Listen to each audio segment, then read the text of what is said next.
Hello and welcome to another fly tying session with your host Scott. In this session I'm going to be tying pattern number 7 from my book Plu Stiniog Trout Flies for North Wales by Emrys. This book was originally published in Welsh and I do try and use the Welsh language wherever I can. All 133 patterns will be tied eventually and they're going to be placed into a nice bamboo fly box. And then they will be put up for auction. They'll have some artwork laser engraved onto the box and the title of the series as well.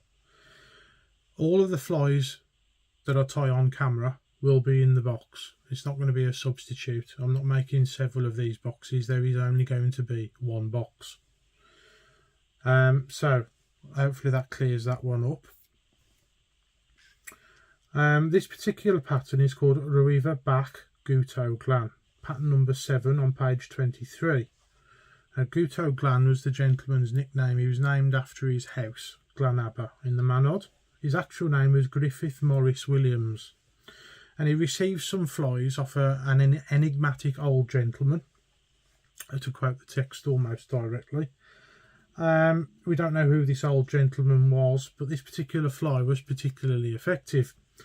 And unfortunately Griffith Morris Williams couldn't tie flies himself, so he got some of his friends to tie them for him, and the pattern was then named after him. Although when you turn back a pattern to pattern number 6, the Rhwyfwr Bach Dafydd Henri, it's a very, very similar pattern, and I wonder whether this enigmatic old gentleman was in fact Dafydd Henri. So the only difference being is the shade of the olive body and the slightly different shade in the butt. However, I'm going to be using the same material on mine because this is the closest match I've got to both. So to tie this pattern, I've got in the vise a Camazan B405 in size 10. I'm going to be using both an olive thread in 8/0 and a light olive thread for the butt in 8/0. That's the closest colour match I can get to the picture, which I'll show you now. There's the butt there, and that's the colour I've got. So it's the closest match I've got really. For the body I'm going to be using a dark olive hare's ear fur. For the rib I'm going to use this fine gold wire by Vineyard. For the hackle I'm going to be using some of these smaller brown partridge feathers in between the wings here. And then the only substitute that I'm using on this particular pattern is I'm using Canada Goose for the fly's wing. The original used Tawny Owl. So we shall get on and tie the pattern. I'm going to come in at the eye with the light olive thread. That's quite important to mention, so we're using 2 threads. And I'm just going to roughly bed the hook. And then once I get up to where the point is, we'll do close turns there. I'm going to trim away first. We're going to tie our butt. I'm going to take the thread up to a point where it dangles in between the point and the barb. And then we're going to go back. Now if you've got a floss the right colour, then go ahead and use it. So it seems to be a light olive, apple green is how it's described in the book. That'll do. And then go back again.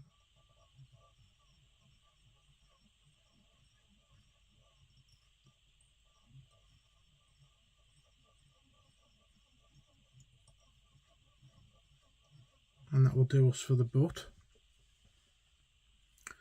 So I'm going to get a piece of wire ready.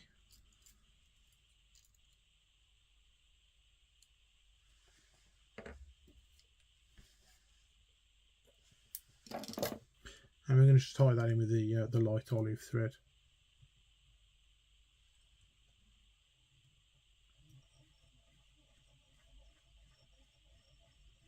Now take that down to the cut end of the wire and then whip finish and change the thread.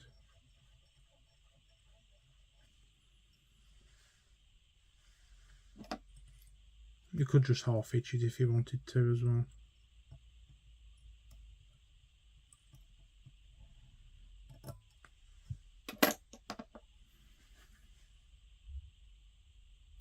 So that's our gold wire tied in, and then we're going to change threads to the darker olive.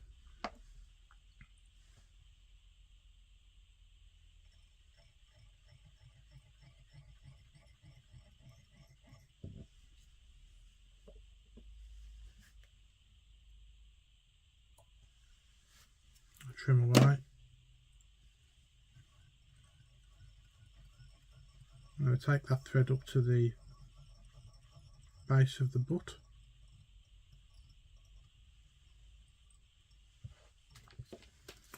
And then we're going to add some dubbing.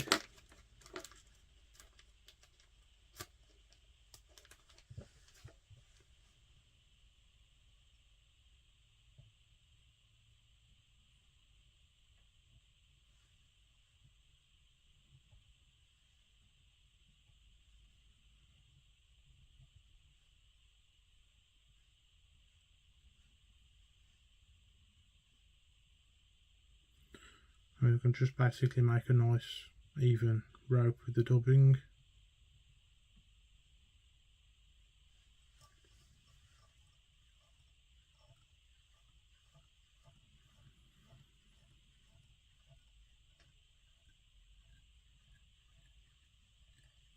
And then we're going to leave a couple of head lengths there for our hackle and our wing, and wind our rib.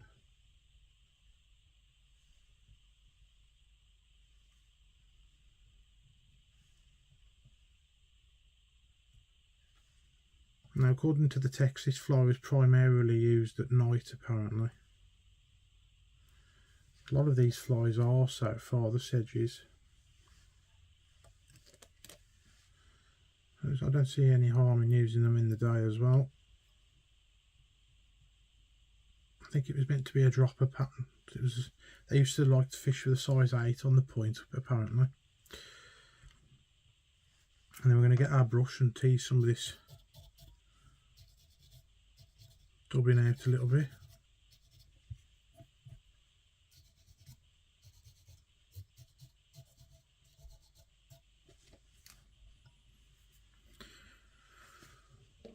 Then we're going to get our suitably sized feather from our partridge. I'm going to pull the fluff away, probably be a bit more gentle this time.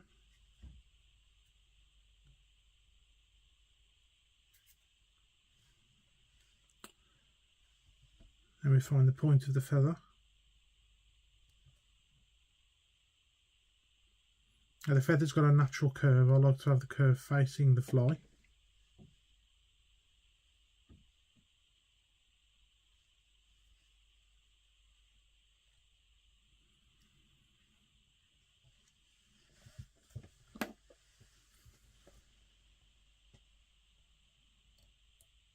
Trim away our excess.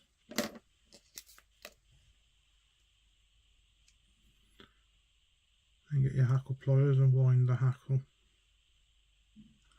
like you would any soft hackle feather. I like to tease the fibres back like so.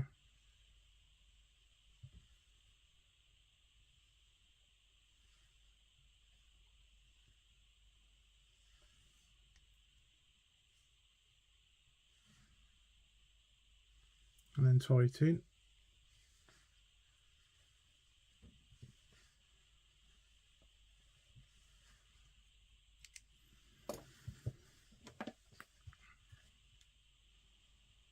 Cut away our excess.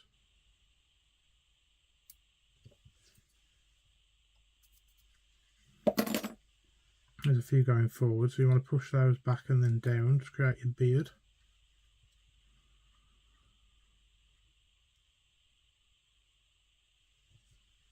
We should be ready for the wing now.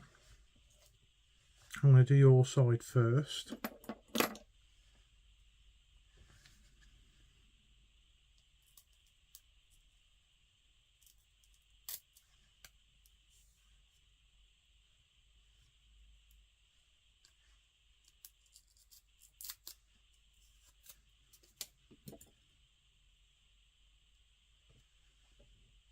You want it so that the point of the wing is just a little bit past the bend of the hook, only a little bit though.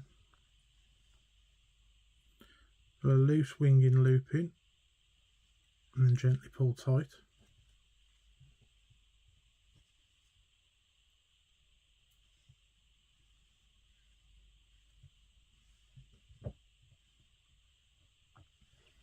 That one's in. And I'm going to get a feather from the other side of the bird and do my side. I like to do them one at a time. You may have noticed that. I'm a bit weird like that.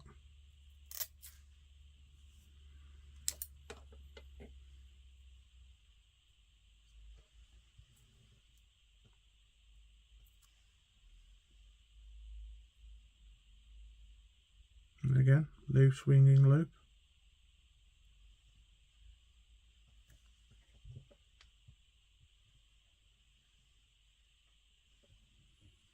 A few more turns in to lock it off.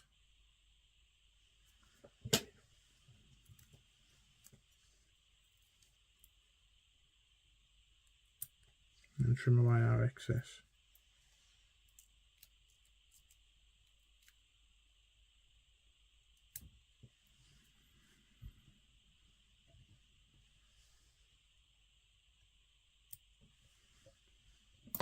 And then form our head.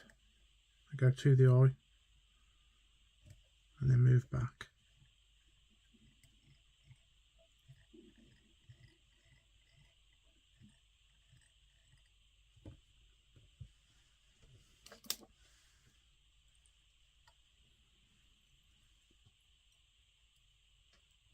And then whip finish. And then we'll have a look at our picture and see how close we are.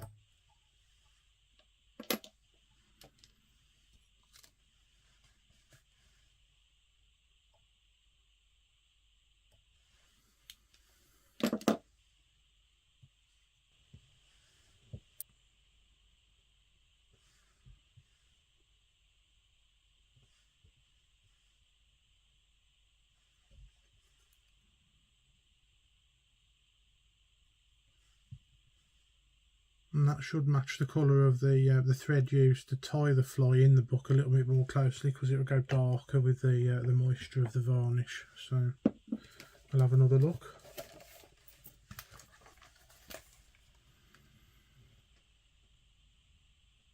Yeah, that's pretty close. I'm quite happy with that. So that is the Rhwyfwr Bach Guto Glan. Thank you all very much for watching. Please like, share and subscribe. And I'll catch you guys in the next one. Bye bye for now.